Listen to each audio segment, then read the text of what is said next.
Oke, selamat pagi semuanya. Gimana kabarnya? Luar biasa. Luar biasa ya. Oke, kita seperti biasa kita akan makan morning briefing, bicara mengenai pasar, lalu dilanjutkan dengan nanti beberapa dari teman-teman di sini akan maju untuk memberikan presentasinya. Oke. Nah, ini ada yang menarik hari ini ya, yaitu apa? Yaitu rilis ECB nanti malam yang cukup bisa menggerakkan pasar uang ya. Jadi beberapa mata uang nanti malam kemungkinan akan bergerak signifikan ya. Yang pertama adalah Wall Street yang jatuh pada perdagangan Rabu semalam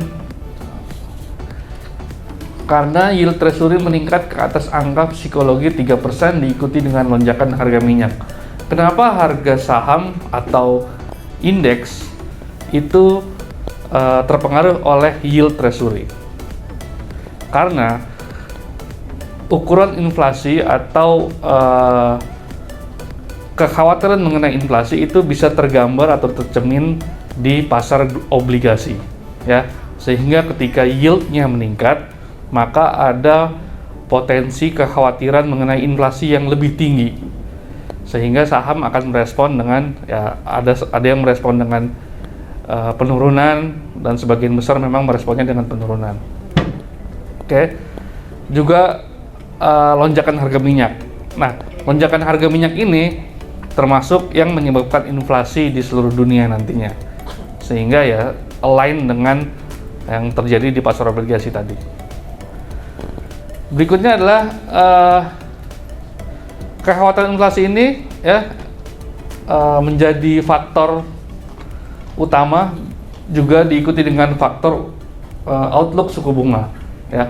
Jadi pasar saat ini sedang digerakkan oleh kekhawatiran inflasi dan outlook suku bunga. Kenapa? Karena inflasi yang tinggi pasti nanti akan diikuti oleh kebijakan pengetatan bank sentral ya. Saya tidak bicara dengan bank sentral Amerika saja, tapi bank sentral di seluruh dunia ya.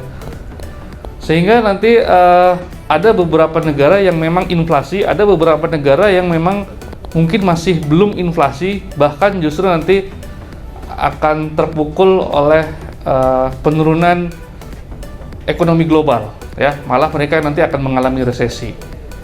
Oke. Jadi untuk beberapa negara yang memang sudah inflasi ya mereka harus melakukan pengetatan kebijakan dengan menaikkan suku bunganya.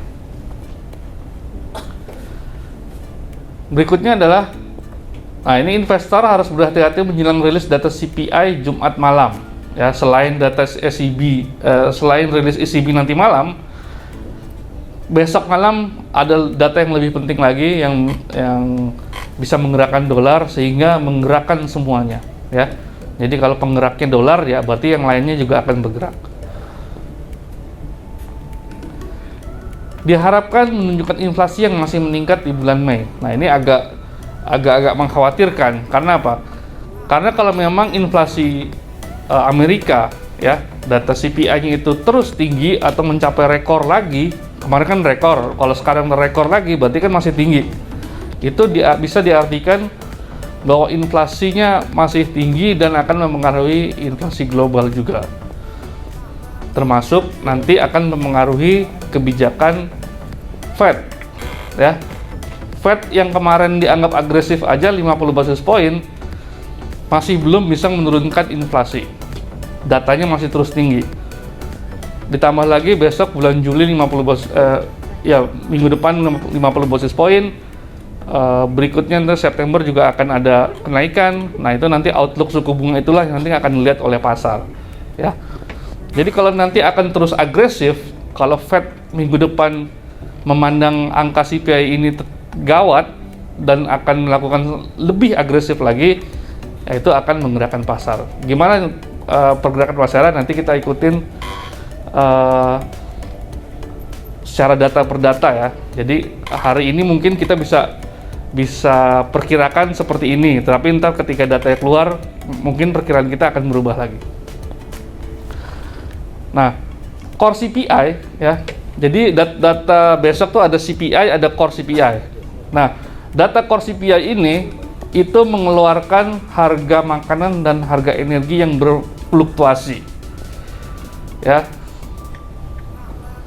Nah, di sini pasar memperkirakan kalau tidak memasukkan hitungan harga makanan dan harga energi, kemungkinan data inflasinya akan turun. Ya. Jadi data energi seperti harga minyak yang sedang melonjak itu pasti akan menaikkan CPI. Tapi kalau core CPI-nya kemungkinan diperkirakan akan turun karena tidak ada pertimbangan harga minyaknya. Ya, jadi fluktuasi harga minyak dan harga makanan itu dikeluarkan maka menjadi core CPI. Oke. Nah, kebanyakan pasar melihatnya core CPI. Tetapi karena lonjakan harga minyak ini sudah mengglobal, ya, menjadi isu global, maka CPI itu juga menjadi perhatian pasar juga, ya, tidak bisa diabaikan. Tapi sebenarnya ekonom, pelaku pasar, pelaku usaha melihatnya adalah core CPI.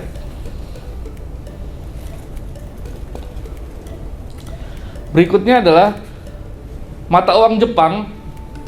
Ya, mata uang Jepang yen itu terus melemah ke level terendah baik terhadap dolar maupun euro. Ini kenapa?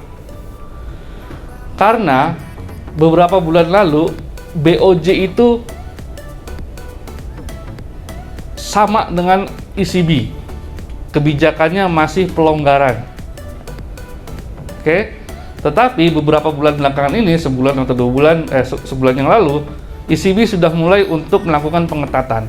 Artinya meninggalkan BOJ sebagai bank sentral utama yang masih menganut pelonggaran moneter. Yang lainnya semua sudah melakukan kebijakan. Inggris, Amerika, Australia, New Zealand, semua naikin suku bunga. Oke. Tadinya ECB masih akan menunggu akhir tahun, tetapi ternyata menurut perkembangan data dia akan memajukan kenaikan suku bunganya di bulan Juli. Oke, makanya yen Jepang terdampak melemah terhadap euro.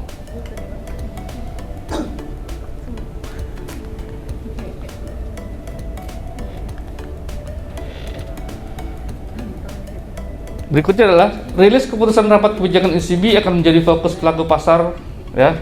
Jadi seluruh pelaku pasar, terutama pasar uang, nanti malam, Kamis malam ini jam 18.45, dan akan diikuti dengan konferensi pers ECB, ya, presidennya Christine Lagarde, itu jam 19.30.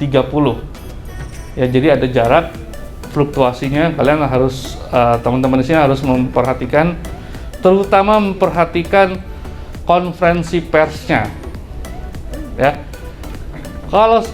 Kalau keputusan suku bunganya kemungkinan saat ini masih tetap, dia tidak berubah, ya, dia tidak merubah kebijakannya, tetapi hanya mengakhiri program stimulus pembelian aset. Dia akan mengakhirinya akhir bulan ini. Itu salah satu langkah pengetatan juga, ya. Tetapi suku bunga untuk saat ini ECB masih tidak merubahnya. Oke. Sehingga yang harus kita perhatikan adalah di konferensi pers Christine Lagarde. Apakah ECB memiliki outlook untuk bulan Juli beneran mau naikin 50 basis poin ataukah tidak? Ya, di sini nanti kita menganalisa apakah Christine Lagarde itu hawkish atau ECB berpandangan dovish, ya. Patokannya mudah. Kalau dia tidak bicara 50 basis point di bulan Juli, tidak ada kenaikan atau tidak ada mungkin di bawah 50 basis point, itu sudah dovish. Dampaknya adalah penurunan mata uang, euronya akan jatuh. Oke. Tetapi kalau dalam konferensi persnya ECB atau Christine Lagarde itu menegaskan bahwa dia akan naikkan suku bunga pasti di bulan Juli, berkomitmen menaikkan suku bunga di bulan Juli, maka euro akan apa? Menguat karena pandangan ECB-nya hawkish. Oke. Itu satu garis merah yang sebenarnya mudah. Ya. Satu garis merah yang sebenarnya mudah kita analisa apakah hawkish, apakah dia dovish. Kalau dovish, euronya kemana? Kalau hawkish, euronya kemana?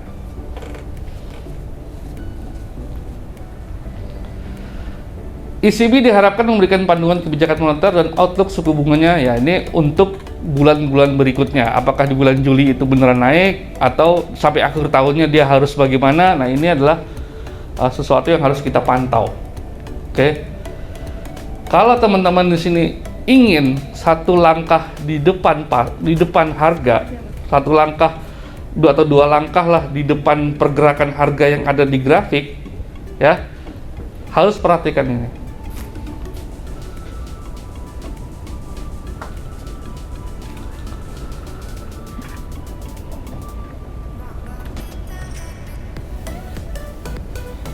Nah, ECB menghentikan program stimulusnya pembelian aset di akhir bulan dan akan berkomitmen untuk menaikkan suku bunganya di bulan Juli meskipun ukuran dan laju pengetatan belum dipastikan. Nah, ini ukuran dan laju pengetatan. Ukurannya apakah bulan Juli itu nanti 50 basis point ataukah di bawah 50 basis point atau di atas 50 basis point. Yang pasti ECB akan mengejar ketertinggalannya terhadap Fed dan BOE. Ada yang tahu Fed berapa sekarang suku bunganya?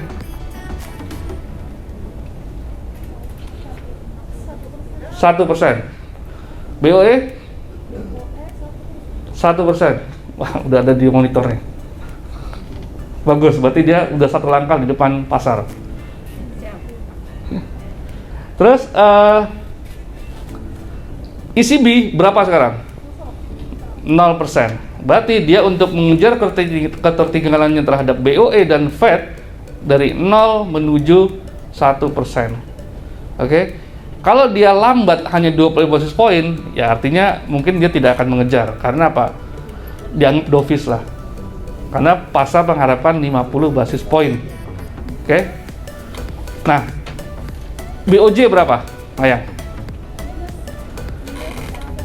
Minus 0,1 ya, masih minus.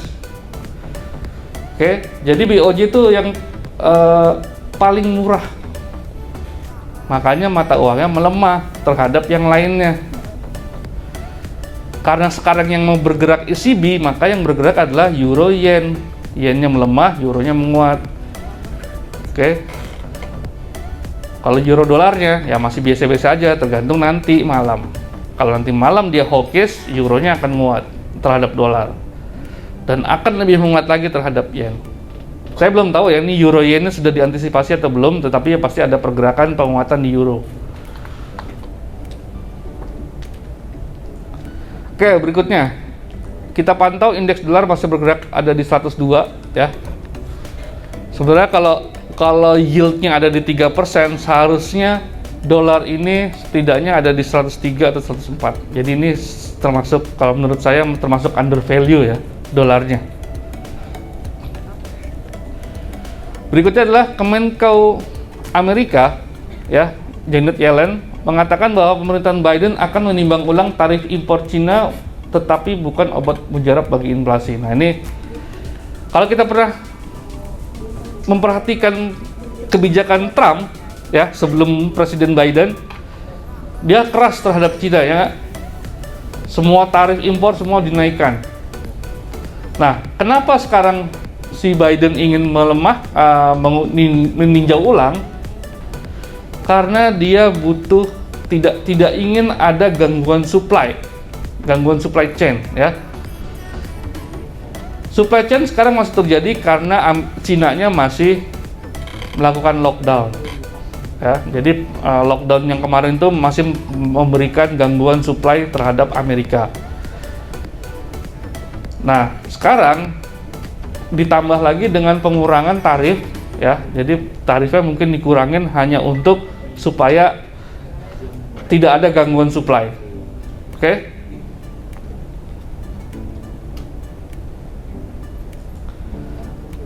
Berikutnya adalah harga emas kembali koreksi di Kamis pagi dan masih bergerak sideways secara keseluruhan dalam range 1840-1860. Nah, ini seperti kemarin saya sebutkan bahwa emas saat ini masih dalam kebimbangan, ya.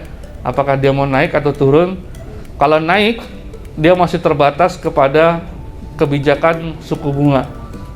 Oke, kan kalau suku bunga dinaikkan, emas jatuh, ya nggak?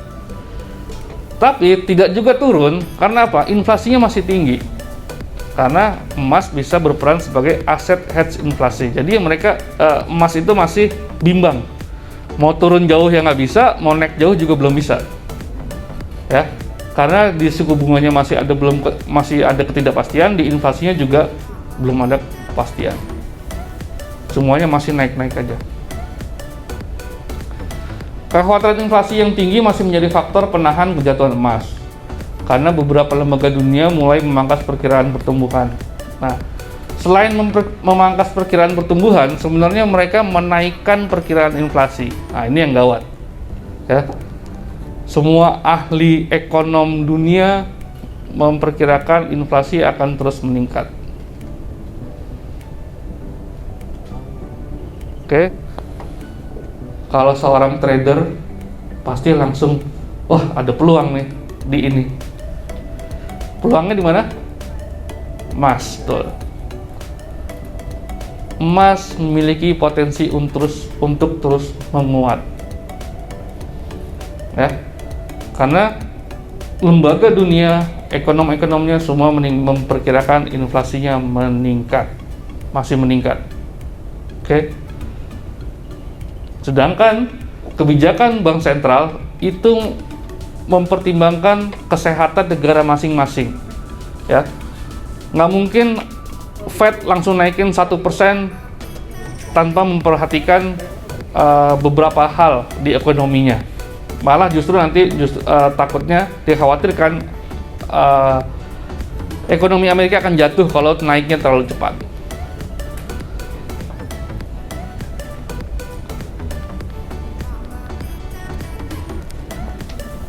Nah, jadi minggu ini ya teman-teman sudah dapat insight ya, minimal 2 hari ini teman-teman sudah dapat setidaknya nih si A mau kemana, B mau kemana, C mau kemana, tinggal nunggu data aktual seperti apa, nanti analisanya seperti apa, langsung eksekusi.